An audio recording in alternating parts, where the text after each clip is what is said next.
Welcome back to your favorite faceless masked commentator. I cover news and share my thoughts on issues, and oh boy, do we have an issue. Like, comment, and subscribe for more commentary.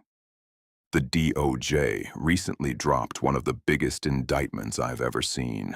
The Southern Poverty Law Center, the SPLC, is being accused of funneling money to the same groups they claim to fight against.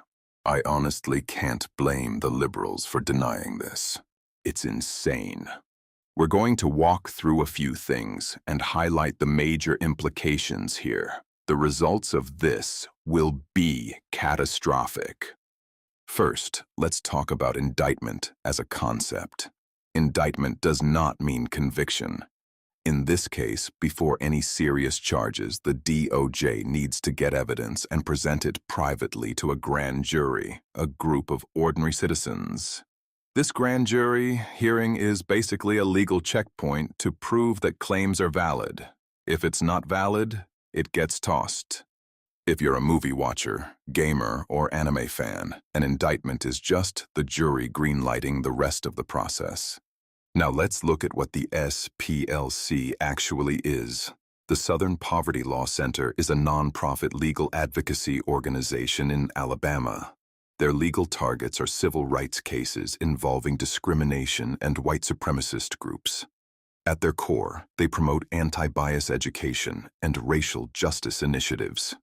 You know those job training modules you have to take, and some of them are targeted around diversity training and shit. Those trainings likely got there from corporations looking at the hate groups and lawsuits the SPLC started.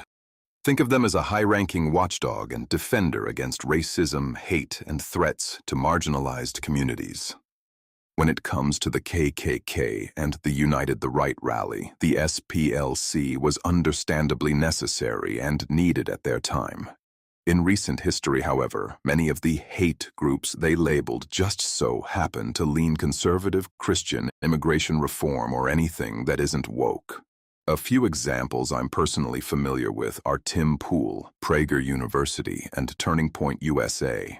I repeat that the recent claim is that the SPLC was funding groups associated with the KKK and other groups they claimed to be fighting against. See the bombshell now? Serious implications.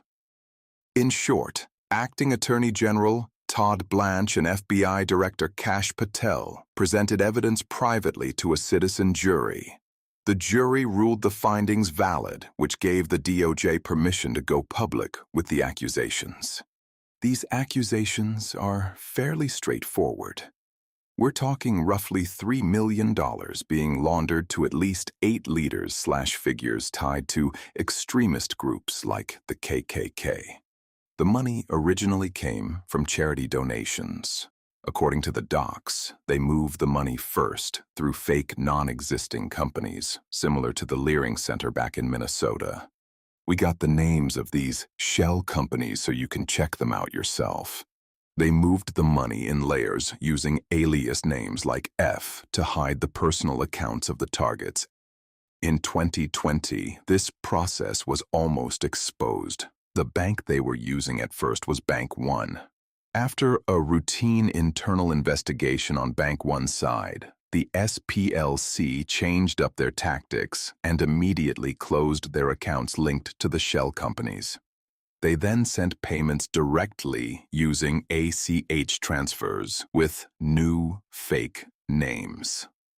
At this point, I want to address what the left is currently claiming here. They claim that the SPLC was just paying informants for information, which is standard for getting intel on hate groups. They're also trying to dismiss this as a right-wing smear to hide or protect the hate groups. If these guys actually listen to what the right is saying, you'll understand why that's the biggest cope I've ever seen. Why use shell companies if they already had fake names and encrypted accounts? If it's because they were trying to protect the informants, I'll throw you a bone there. That alone makes sense if they feared retaliation. But that still doesn't explain the trend of targeting innocent conservative groups. Focus on the Family is a multi-council service aimed at helping families maintain good marriages and raising children to thrive through Christianity. You don't have to like or practice Christianity, but labeling them as a hate group? What does that have to do with the KKK or anything related to Charlottesville in 2017? Just because both groups are pro-Christian. If you want an even more twisted picture here, the SPLC is quite pleased with the fact that the Save America Act has stalled in the Senate. A friendly reminder that nearly 80% of all Americans want this bill, including 70% of Democrats. That should tell you all you need to know about how far they've fallen. Again, I completely understand Democrats and liberals dismissing this as a far-right revenge plotline. It's that crazy. But you should be scared shitless if this holds any water in the courts. If I'm reading the room right, this is the group that either jump-started or influenced nearly all of the safe spaces, school programs, transgender initiatives, and DEI protocols across the entire United States. Many major donors, right and left-leaning, acted upon their claims and statements.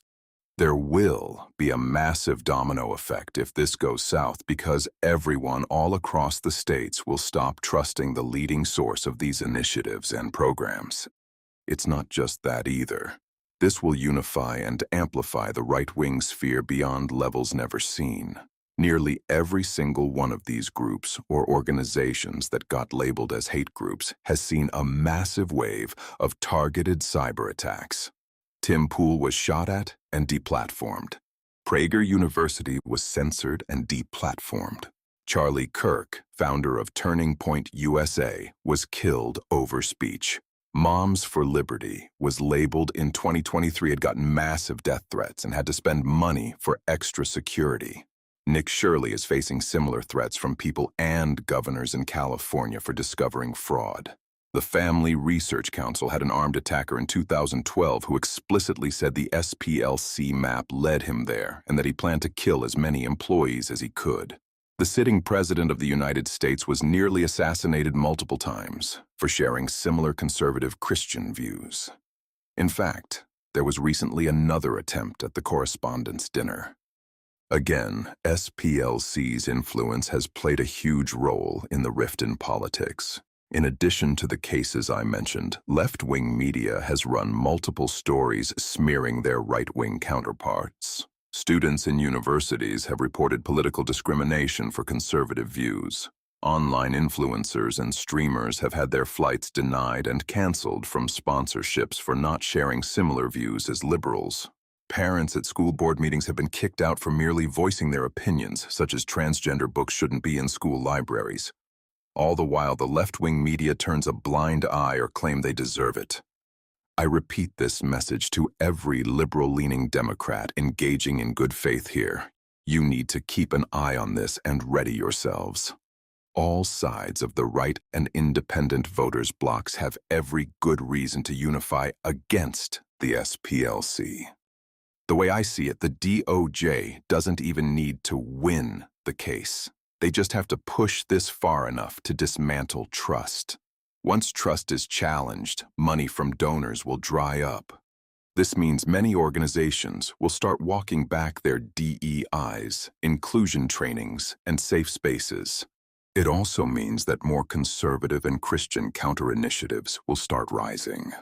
The woke liberals are in for a massive battle here. I actually encourage liberals to use whatever tricks they can to win here. The full combined weight of conservatives, Republicans, and independents is upon you.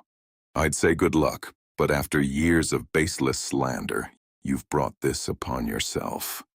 Thanks for watching. If you like my commentary, like the video, leave a comment and subscribe to the channel. Catch you in the next one.